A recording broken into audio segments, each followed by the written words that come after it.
Hello everybody, today we're going to be taking a look at this Dell Inspiron 1501 laptop computer. This particular machine was shipped in October of 2007. Inside it has a AMD Athlon 2 processor running at 1.8 GHz. So it is dual core, and that's a nice thing to have. We have a 15-inch widescreen display with a resolution of 1280 by 800. That is ran by the ATI Radeon Xpress 1150 graphics, which uses 256 megabytes of video memory. If I remember correctly, this machine has 3 gigabytes of DDR2 RAM currently installed within. However, when I received this machine, I believe it only had 2. And it has its original 120 gigabyte hard drive. As for the operating system on this machine, it originally shipped with Windows Vista Home Premium. However, I have since wiped that whole installation and installed Windows Vista Business, which has a little bit more options within, and that's the disk that I have laying around. I don't have any other versions of Windows Vista, and I usually like the professional or business versions a little bit better than the home versions anyway. So, this machine is currently running Windows Vista Business 32-bit. So, let's go ahead and take a look around. On the back of the machine in the far left-hand corner, we will find our charger port.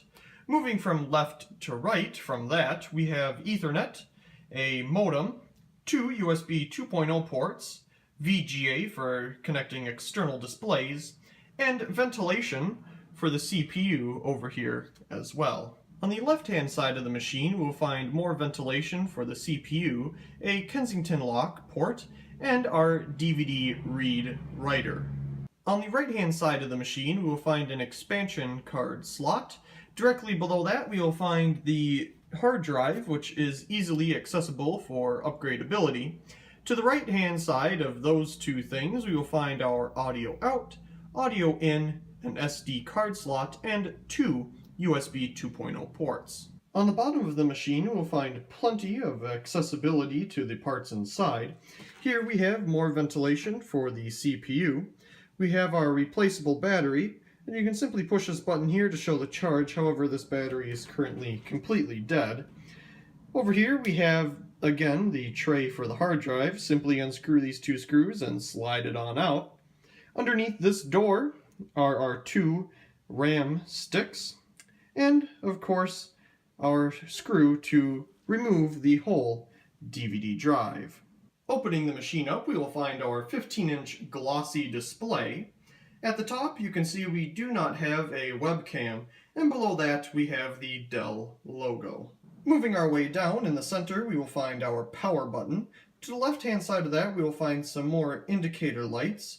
And if you may notice here on the hinge of the display, we have other indicator lights being power, hard drive activity, and battery charging. On the left and right hand sides we have these vents. They might also be speakers, but I don't really remember.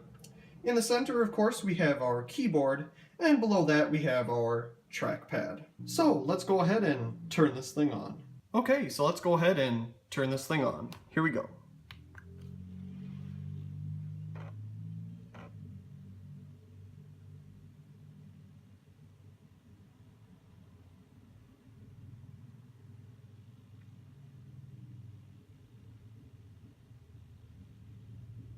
Again, I'm recording the screen instead of using some type of capture software, as I want to give you the most authentic experience with how the machine actually runs. Now, running a screen capture software on the machine would slow it down as well while I'm showing you how well things work.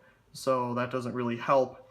So you may see different lines on the screen, different checkerboard type patterns, and that's just the camera picking that up. That isn't there in real life.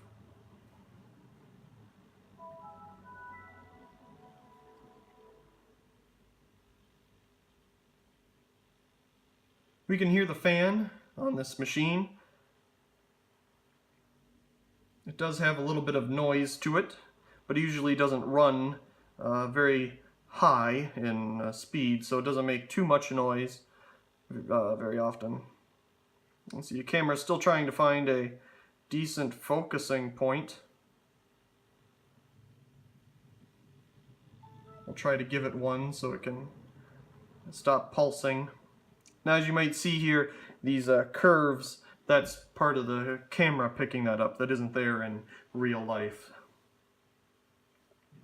So anyway, here we are up and running.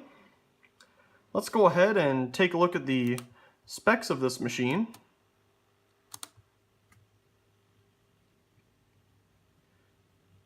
We can see we have, once it thinks here, okay, so all the stuff loaded. We can see we have a 3 here on the rating index, which is the gaming graphics. Of course, this uses the lowest number for the base score. So not too surprised, it's not a gaming computer, obviously. But everything else is pretty good. We can see our processor. We have 3 gigabytes of memory. I can't remember if I said 2 gigabytes earlier, but we have 3 here. Of course, a 32-bit operating system. Very nice. So, let's go ahead and we'll open up Firefox here. Both Firefox and Chrome are not up to date on this machine anymore in the newest standards. Chrome has been not supported on Vista and Windows XP for quite a while now, and Firefox put XP and Vista on their ESR release, which is the extended support release, and it looks like it's updating itself here. So we'll go ahead and let it do that. Okay, so we let it do its little loading bar there, and Firefox will be coming up here in just a second. Looks like it gave us, oh, nope, we get just one window, good. So let's go ahead and see what version it's on here. So we can see for the ESR release, it's version 52 is what they're using, and this is 0.3. So it still kind of gets updates.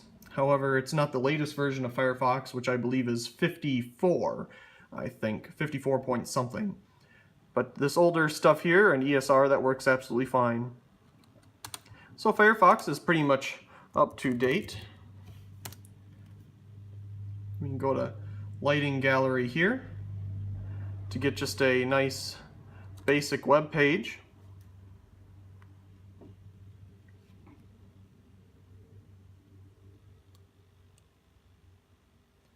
And we can scroll on down and we can see all the pictures are loading absolutely fine. No lag there, it scrolls just fine. So you can go ahead and take a look at YouTube.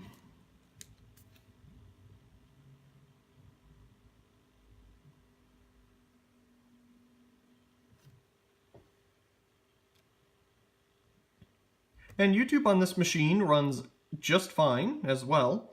There isn't any problems with it. It actually loads up the video, and it loads a little bit ahead of it too, which is pretty good for an older machine like this. I don't know if it'll do HD content. It probably will struggle a little bit, but it definitely will play YouTube without a problem, just like it's playing this advertisement here. It's just as smooth as the ad. You know, usually the ads are a little smoother than the video itself, but that's a pretty good example. It works pretty well. We can see here, scrolling down, we're not having too much of a problem. Of course, here we're scrolling, and it's going to take a little bit, but it's still loading the stuff. You can read it while it loads the pictures. And yeah, YouTube works just fine on this machine. So does other apps like Facebook and anything else that you want to throw at it for internet-wise. On Firefox, that is, it'll work just fine. So, the internet works perfectly well on this machine. Of course, being Windows Vista, it was actually dropped of all support here in 2017. I believe in the middle of 2017 here is when they did that. So it's not getting updates anymore, security updates that is, but you can of course run your antivirus on here just fine. That is still up to date. I like to use Avast, and it works perfectly well for what I need it for. Anyway, here we have Chrome, and that works just fine as well. However, it hasn't been updated in quite a long time. We can go ahead and take a look at what version we have. Version 49 was the last to support Vista and XP. So we'll go ahead and exit because it works just as well as Firefox. We of course have Office 2010 on here. That's my favorite version. And that runs just fine. As you can see, it comes right up really fast. Nothing wrong there. Go ahead and type your paper. It's just as, it has the same ribbons and everything as the latest versions of Office. So it works very well. So there's Word. Of course, there's plenty of other applications that you can use on this machine as well. Minecraft will not run on this machine. I've tried a million times, and it's because of the graphics card. It does not like it. Maybe you could try an older version of Minecraft. You can set that up in your preferences, and maybe then that will run. But yeah, that's not too up to date. It doesn't really work very well on this machine. But you can see we have other applications as well that you can install. You can have an older version of iTunes. I believe it's version 11 or something like that. But you still can use iTunes. It works with the store and everything. Of course, you can use Skype and any of that other stuff. It works just as well on this machine, even though it's a little bit older. That's one of the nice things I like about using these older machines, is you get an experience of using an older OS, and you get the experience of using some older apps, and a feel that works and still does to this day. So anyway, there's a quick little overview on how well this Dell Inspiron 1501 works. Now, I have seen people install Windows 7 on this machine, and I don't know how well that runs. I decided to keep it Windows Vista because might as well keep it the way it was. I don't really use it as my everyday machine, and it's, like I said, fun to go back and just use the older stuff. So anyway, we'll go ahead and shut this thing down. I really do hope you enjoyed this video. Also, please comment, rate, and subscribe. It means a lot to me, and it really helps out the channel. Once again, I really do hope you enjoyed, and thanks for watching.